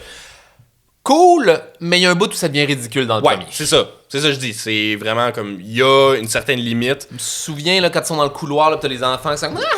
Ouais, c'est ça, avec l'ombre en arrière qui se retourne, puis ils voient pas, puis c'est comme semi. J'aimais l'art de ça, par contre. Ça, je vais le dire, c'est très beau comme séquence. La première moitié était vraiment. C'est ça. Mon humble avis. Mais dans le 2, c'est mon ultimate moment d'horreur à vie, genre avec un vrai méchant préparé à la Babadook un peu. Tu sais, c'est juste un enfant dans son lit avec la couverture là qui a peur, puis il regarde son garde-robe qui ouvre doucement de même dans le son, tu vois juste le visage méchant apparaître. J'ai fait, ça y est, c'est ma peur d'enfance, ça. Puis tu me l'as vraiment montré dans ma face. Ju-On, puis cette affaire-là. Ok, fait que tu me dis que Sinister 2, il est correct. Il est meilleur que le premier, mais de là à dire qu'il est bon, je sais pas. Le premier, fait que j'écouterais peut-être le 2. As-tu vu? Mais je suis pas objectif là-dedans non plus. C'est vraiment selon moi. Non, mais j'ai un bon degré de patience avec les films. Si tu me promets un aspect nice et intéressant et multifacétaire, je vais l'écouter. Parfait. Le threat en tant que tel, la menace, paraît beaucoup plus élevée dans le 2. Puis j'ai jamais eu autant peur d'un enfant de ma vie. Ok, cool. Ça, c'est... As-tu vu The Host? The Host, un film, je crois que c'est coréen, c'est un film de mutants. C'est une grosse créature, une espèce de gros poisson mutant qui est libéré dans les rues. Ça fait longtemps que je l'ai vu, là, mais qui est comme libéré dans les... Ah oui, donnez-moi du creature feature. Ville en Corée, j'imagine. C'est un excellent creature feature de Host. C'est sur Netflix, je pense. Parfait. C'est un gros petit poisson mutant, là, puis ça a l'air ridicule, là, mais... Non. Puis je pense qu'il y a une affaire de pandémie aussi dedans. Je pense que le poisson donne une maladie ou une affaire de même. Ah, génial. Ben intéressant. C'est le fun, ça. Là, on est rendu vraiment deep down dans l'horreur. J'ai un segment. Les gens m'envoient leur histoire de paranormal. Je les lis, on réagit ensemble. Cool. Envoyez-moi ça si vous avez des histoires de paranormal au sombrepodcast@gmail.com. Je vais lire ça anonymement ou pas. Vous pouvez me dire allô, c'est Chantal ou whatever. Ça me fait plaisir. Fait que c'est parti. J'en ai une qui vient de mon Snapchat. Quelle façon étrange, c'est pas mon email, mais c'est pas grave. J'ai une amie qui a vécu une couple de choses whack. Dans le fond, quand elle était plus jeune, elle avait un lit superposé dans sa chambre, puis il y avait des affaires vraiment bizarres qui arrivaient. Déjà, un lit superposé, c'est jamais belle au girl. C'est de double capacité de monstre. C'est ça. Habituellement, ils viennent en dessous du lit, mais ils peuvent arriver au-dessus. Là, c'est ça. Puis genre, sinon, même si t'es dans le lit au-dessus, quel psychopathe, genre, est dans un lit superposé tout seul, puis il prend le lit au-dessus. Le lit au-dessus, t'es très très proche du plafond. Si un monstre veut décider de sortir du plafond... c'est ça, mais il y a plus de room pour avoir plus de monstres en bas. C'est ça mon but. C'est un sandwich de monstres. Ouais, c'est ça. Bon, des affaires bizarres qui arrivaient. Du genre la porte qui ferme tout seul quand la fenêtre est fermée, ou la TV qui allume et éteint tout seul, ou même des affaires qui tombent. Mais ma TV allume puis ferme tout seul aussi, mais ça, c'est juste qu'elle est pas très bonne. C'est une Sylvania, achetez pas ça. C'est l'essentiel de la magie. Ouais, c'est ça. Dans le sens que c'est y croire qui rend ces situations-là. Ouais, trop cynique pour le début de l'histoire. Non, je suis pas trop cynique. Non, je parlais de moi, mais non, à date, t'es très réceptif, c'est parfait, ça va bien. Une fois qu'elle est sortie de la douche, il était écrit dans le miroir « Je te vois ». Mais elle était toute seule chez elle. OK. Elle a dit « Je te vois » dans le miroir. Non, elle était écrit dans le miroir « Je te vois ». Je sais pas si elle est écrit dans la buée ou... Ouais, écoutez, je vous crois. Ouais, c'est ça, ça part. Je vous crois tout à fait.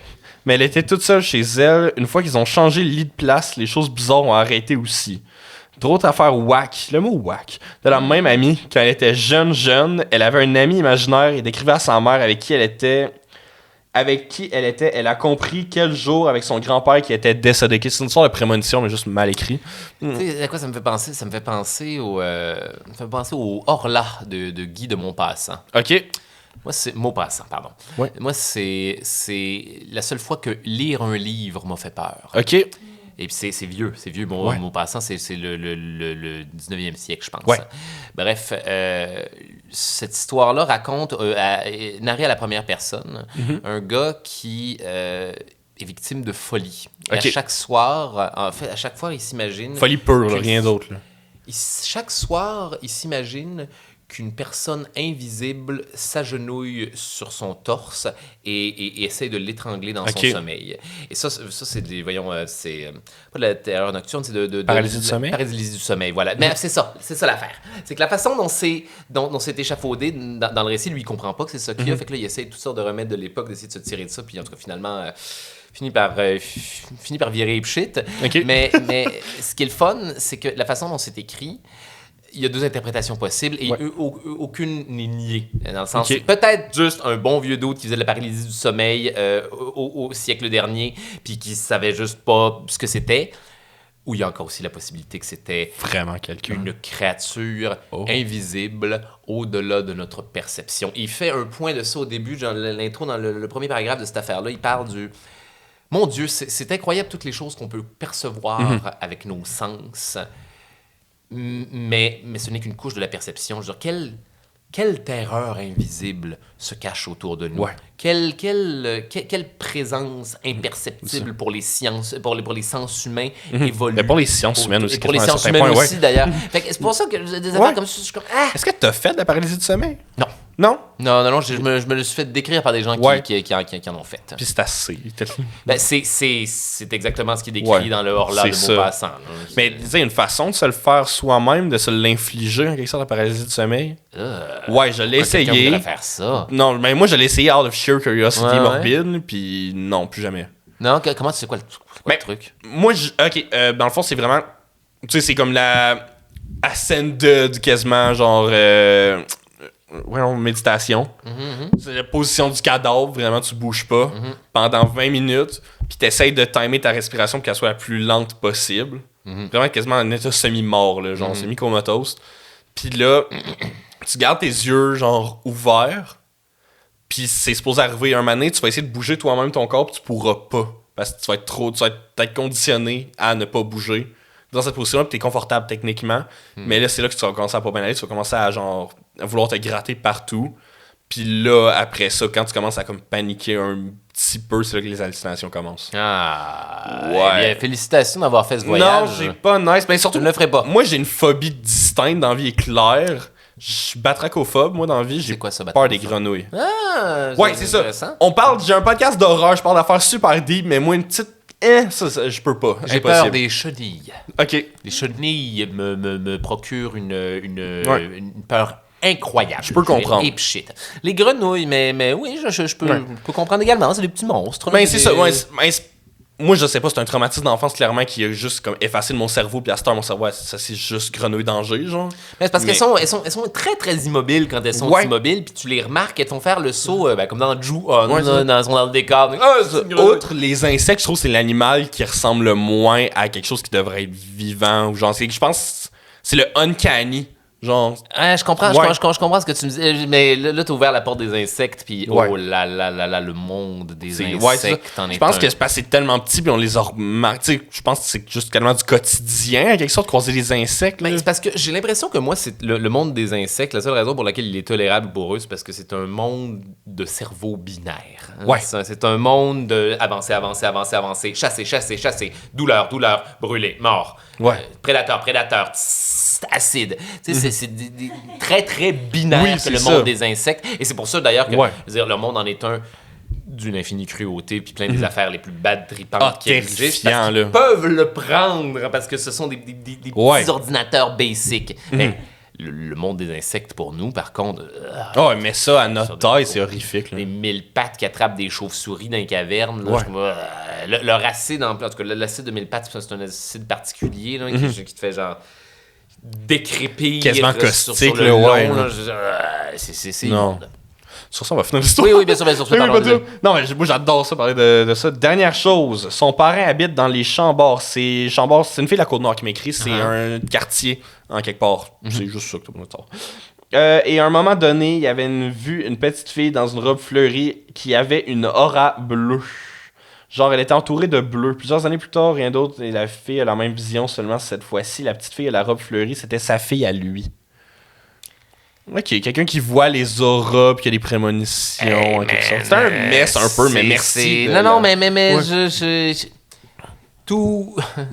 tout est possible jusqu'à Ouais. ce que ce soit indéniablement prouvé que C'est ça. il doit exister des affaires invisibles Ouais, autour de nous. Qu'est-ce qu'on voit? c'est pas la première fois que j'entends parler de quelqu'un qui voit les auras, mettons, de. Oui, des est-ce gens, que ouais. quelle partie de ça maintenant c'est comment dire, c'est le cerveau qui crée. On parlait de la magie tout à l'heure, le principe de la magie. Quelle partie de ça maintenant c'est le cerveau qui crée de la magie pour toi? Qu'est-ce qui est tangible là-dedans? Qu'est-ce qui est on ne le saura jamais. C'est ça. La grande horreur Ouais. de tout ça. Est-ce que t'as des histoires paranormales, toi, qui te sont arrivées? Paranormal. Ou juste inexpliquées, tout simplement? Non, moi, c'est relativement chill en termes d'anecdotes paranormales. Mais c'est parce que moi, je veux dire, je fais déjà... tu sais, je fais déjà un petit peu du travail de provoquer la magie chez moi, Ouais. de provoquer l'hallucination chez moi, de toutes ces affaires-là. Fait que je sais, comment dire, je crée mon propre paranormal dans Ok. la vie. J'ai jamais vécu... non, Puis je sais pas si c'est parce que j'ai un scepticisme au paranormal. Je sais qu'il y a des affaires, je veux dire, qui sont arrivées, qui sont inexplicables dans l'histoire, là, Je sais pas si c'est un scepticisme ou c'est juste une pensée critique en général ou juste un rationalisme, je sais pas. Je ne demande qu'à bad tripper puis que Ouais. ça m'arrive dans ma vie, C'est puis ça. vivre quelque chose d'inexplicable. Mais même là, je veux dire, j'aurais pas d'explication paranormale. Ben, Pour ça, c'est ça que- va être, il s'est passé quelque chose Ouais. d'étrange. Moi, personnellement, j'y crois pas. À mesure que je fais le podcast, oui, je commence à y croire un plus en plus, mais je suis dans un sens de si ça existe pour vrai puis c'est prouvé, je vais pas dire told you, mais je vais dire cool.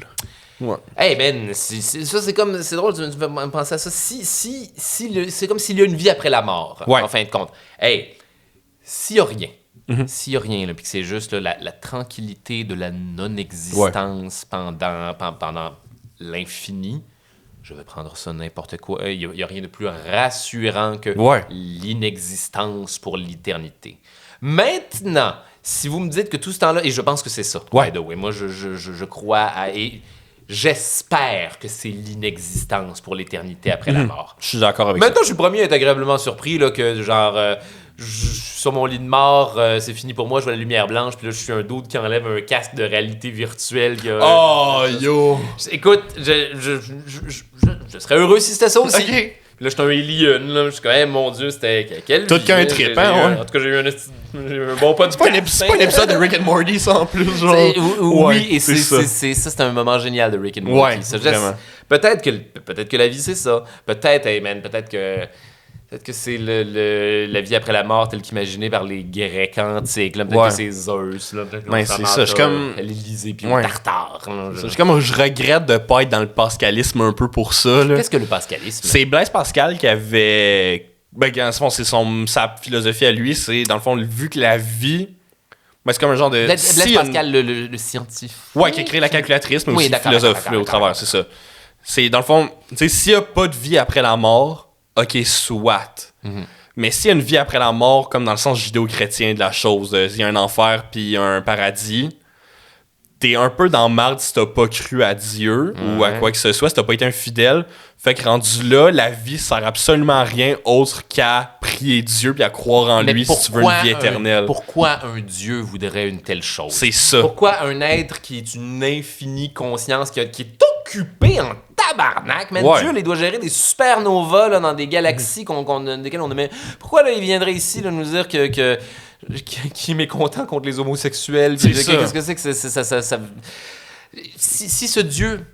Si ce Dieu existe Ouais. et qu'il ne veut qu'être vénéré pour ces choses-là, c'est un psychopathe. Ouais, Et ça, il va me faire plaisir de ne pas le vénérer. Je pense qu'il est pas aussi démiurge omnipotent qu'on pense si sa principale priorité c'est d'attendre que nous on le vénère. Là. Il est un peu C'est ça. pathétique. Si ce Dieu-là existe, je suis comme, ben man, tu sais quoi, j'assume de ne pas avoir cru C'est en ça, toi. t'es pas infiniment bon là, au final. T'es un dieu, oui, peut-être, mais t'as pas toutes les vertus que ce qu'on t'a donné. là. C'est peut-être un bébé Dieu aussi. Ah. C'est peut-être un jeune Dieu. Et puis, tu sais, ça ferait du sens dans le sens que, tu sais, sur Terre, on a vécu la mythologie égyptienne, la mythologie... Puis là, Dieu, dans tout ça, il y avait dans tout ça...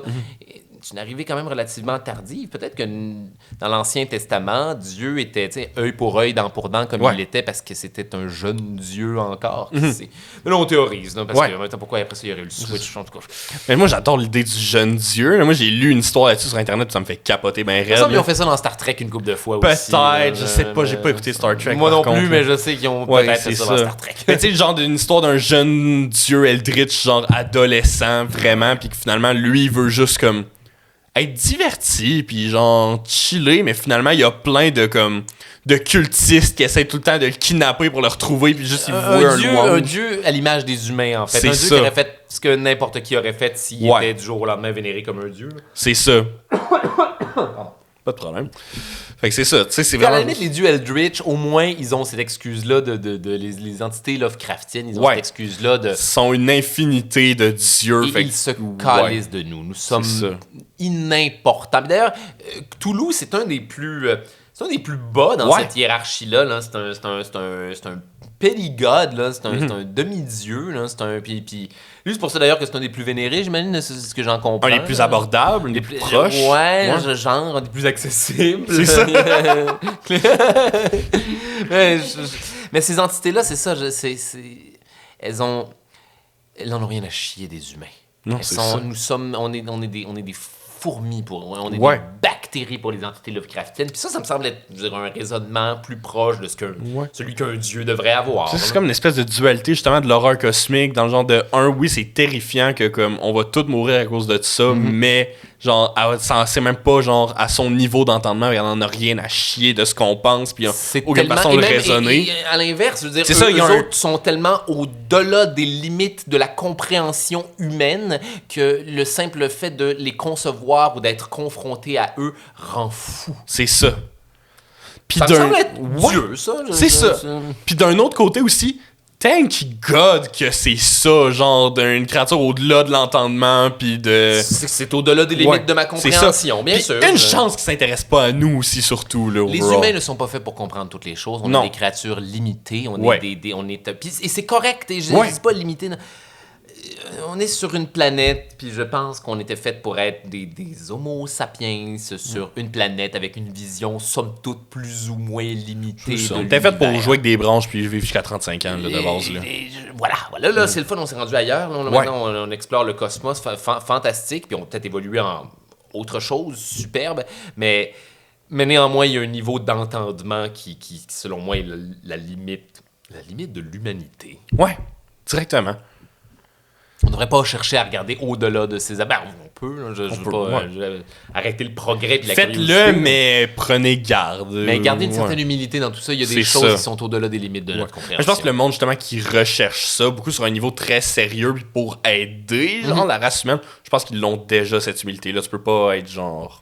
Je le pense aussi. Je Ouais. le pense également. C'est ça. Puis même, tu sais, je veux dire, même les dieux Lovecraftiens, là, je veux dire, c'est un jeu, là. C'est une théorisation de... Qui est vraiment Dieu? S'il Ouais. existait, que serait Dieu? L'affaire la plus probable. Là, C'est ça. Puis là, justement, juste dans leur design, pourquoi Dieu aurait l'air humain?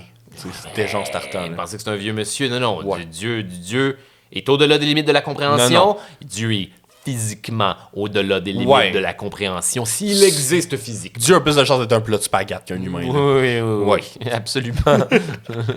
Sur ça, Fanny, ça fait combien de temps qu'on... 3 heures. Ça fait 1h18. 1h18, Ouais, parfait. quand Je suis dans mes temps habituels, fait que c'est Ah oui, parfait. on n'est pas pire.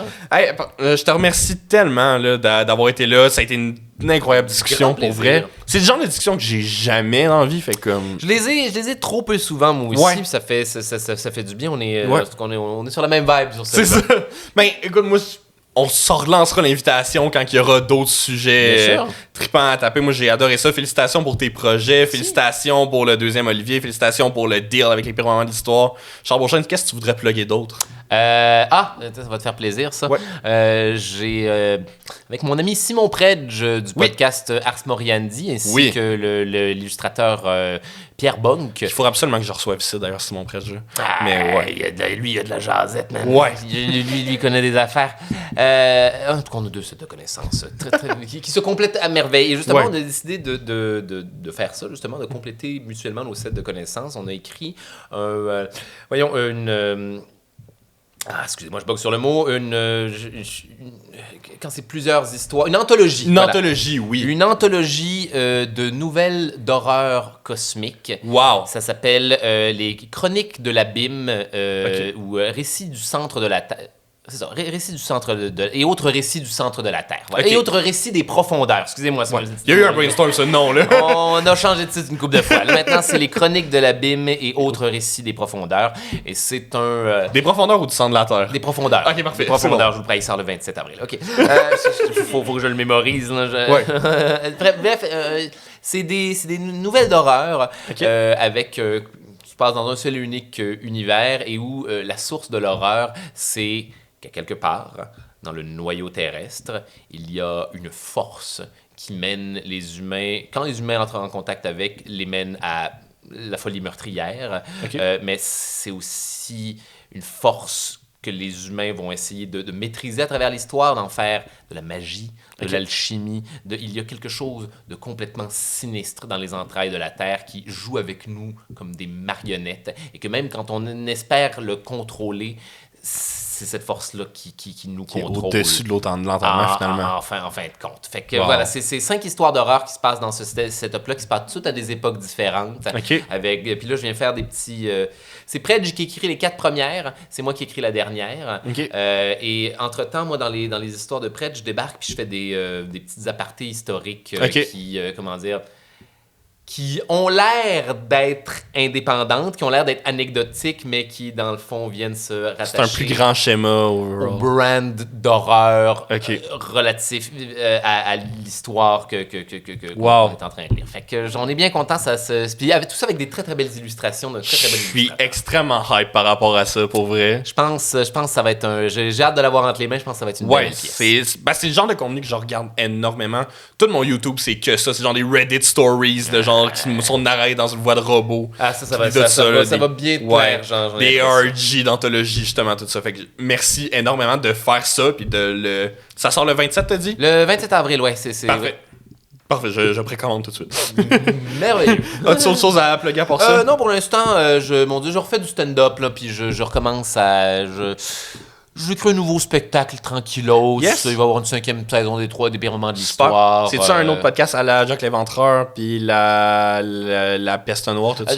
Tu veux dire dans les spectacles? Ouais. Non, ça, je les run encore. Ok. Ça, c'est des conférences historiques. Je les joue encore, mais là, je vais les espacer. Je vais revenir à faire de l'humour. Là, Parfait. À faire du bon vieux C'est bon, fait que c'est un spectacle solo, 1 heure de... Je suis en train d'écrire, je suis en train de l'écrire là, je suis Ok. en train de roder des affaires, Parfait. je suis en train de dépoussiérer mes C'est affaires. bon. Puis ce qui est le fun, c'est que, en tout cas, ça me fait dépoussiérer mon humour Oui. pour le podcast. Ah, Ça me génial. rafraîchit, puis ça me permet justement d'aller dans d'autres directions, là, puis pour pouvoir justement... C'est des vases communicants, tu sais, fait que ça me fait du bien de revenir au stand-up. Ah, c'est le fun, ça. D'ailleurs, juste, on finit ça sur cette note-là. Oui. Sur ta conférence que tu as faite en ligne, je me rappelle, tu l'avais fait une année sur Zoom au début de la pandémie. la peste. Non, pas sur Zoom. Ouais, La tu peste l'avais noire. en live sur Facebook, la peste noire. Moi et Fania, c'est encore un de nos running gags. Juste, oui, la marde. Un élément du tableau périodique Ouais. au Moyen-Âge. C'est ça. C'est encore un de nos running gags. Chaque fois qu'il y a une question de marde, c'est la phrase qui nous part en Elle tête. est là. encore dans le spectacle. Parfait. Puis la grosse lasagne de cadavre aussi, ça, Ça, c'était- là, c'est la grosse joke du spectacle depuis Ouais. 2014. C'est J'en sûr, suis- ça. J'en suis bien. Je jouais ça à Québec Ok. cette fin de semaine, puis encore une fois, j'étais comme, attention, toi, comme la pire lasagne du monde.